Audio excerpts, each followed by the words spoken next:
Hello mga ka-recipe, welcome sa ating YouTube channel. At matagal-tagal din tayong hindi nakapagluto ng ating mga recipe. Mahigit isang buwan, kaya naman ngayon magluluto tayo ng ginataang salmon mga ka-recipe. So ito yung salmon natin mga ka-recipe na gagamitin.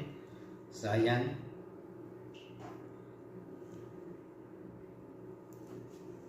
So sasamahan natin mga ka-recipe ng kalabasa, yung ating ginataang salmon. So ayan mga ka-recipe. Mura pa yung ating kalabasa mga ka-recipe. Sasama na natin yung balat ng kalabasa. So ayan mga ka-recipe. Slice muna natin yung ating salmon.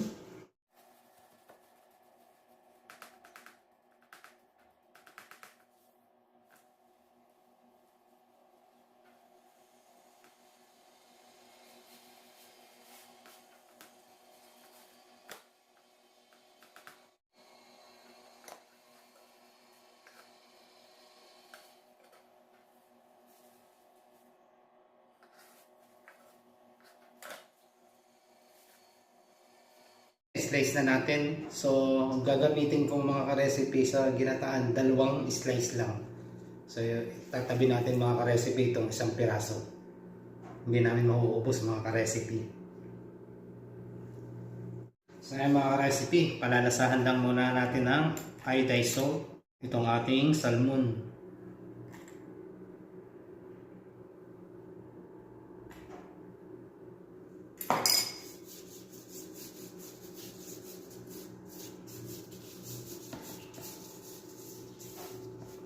At syempre, lagyan na rin natin ng paminta, pamintang durog.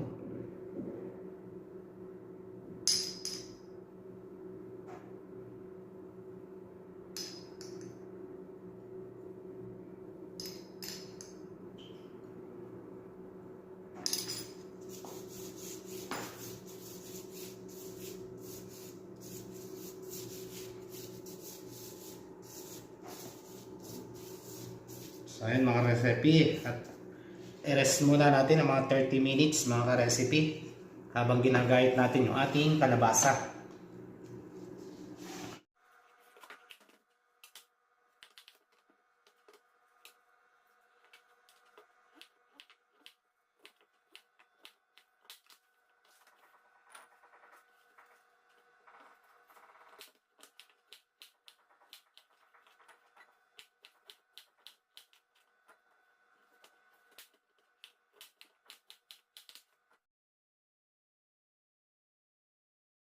$30 minutes nating in-rest yung ating salmon. Pinalasahan natin ng paminta at saka ng iodized salt. So pwede na natin iprito mga ka-recipe.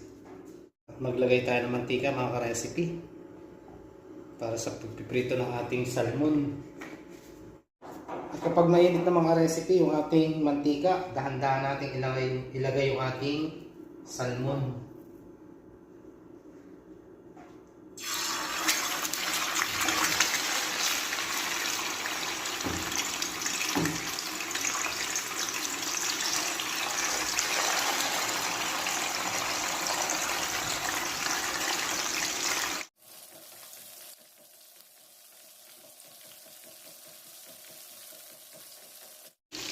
So ayan mga ka-recipe, at balik ta rin natin.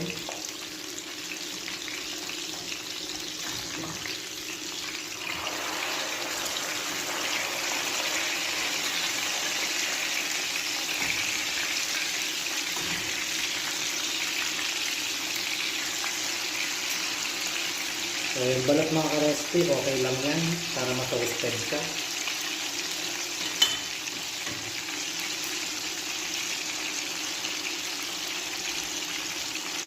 So ayan mga ka-recipe, at luto na yung ating piniprito. Pwede na natin itong hanguin.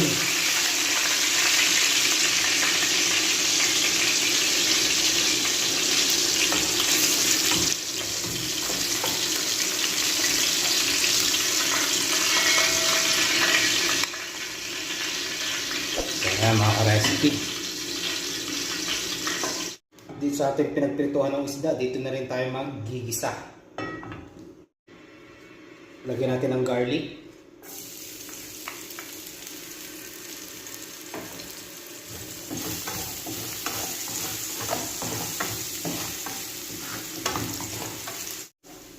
sibuyas,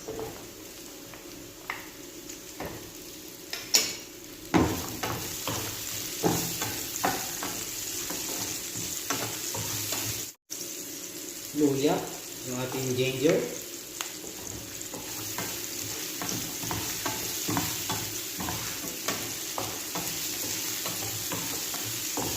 ngayon mga recipe, lagay natin yung ating kalabasa.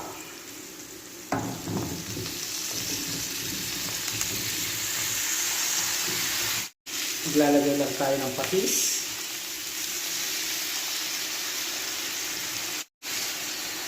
At ilagay na rin natin mga ka-recipe yung ating gata, yung ating coconut milk.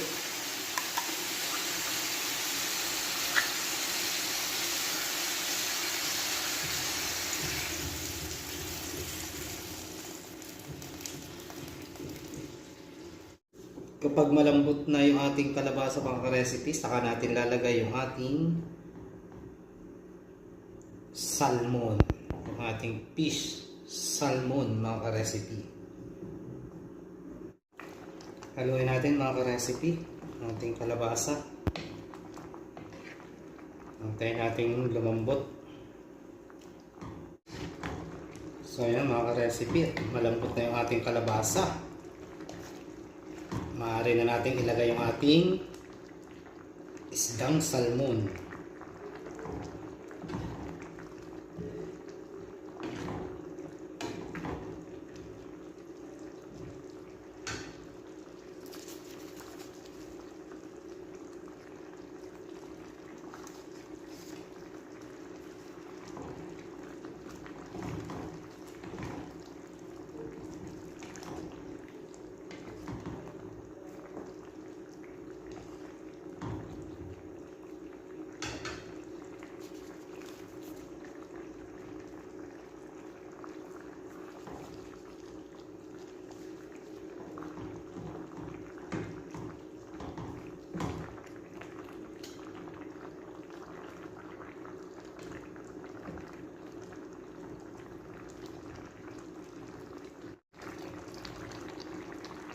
Lagyan natin ng paminta mga ka-recipe, yung ating ginataan.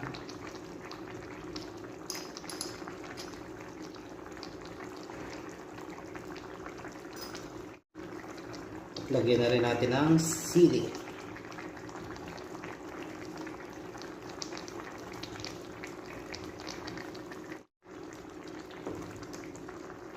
Malapot na mga ka-recipe yung ating gata. Panamang-panama mga ka-recipe sa ating sarsa.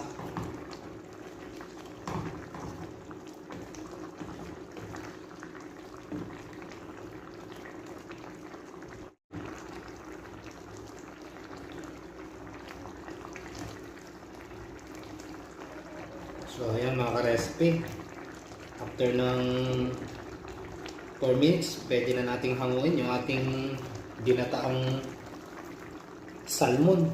Malambot yung ating kalabasa. Siyempre lumambot na rin yung ating isda na salmon. Kumapit na yung ating sarsang gata, yung sarsa natin na gata. Malapot na rin. So lutuin pa natin ang mga 4 minutes mga ka-recipe at i-serve na natin. So ayan mga ka-recipe, serve na natin ang ating ginataang salmon.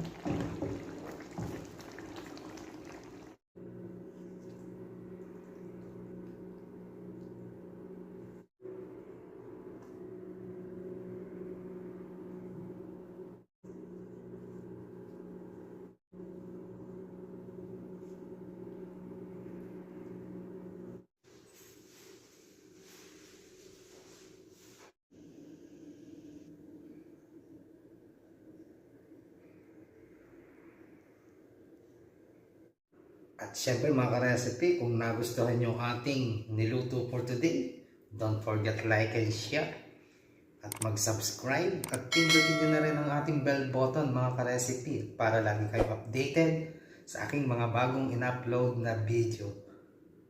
So, paano mga ka-recipe? Thank you for watching. Bye-bye!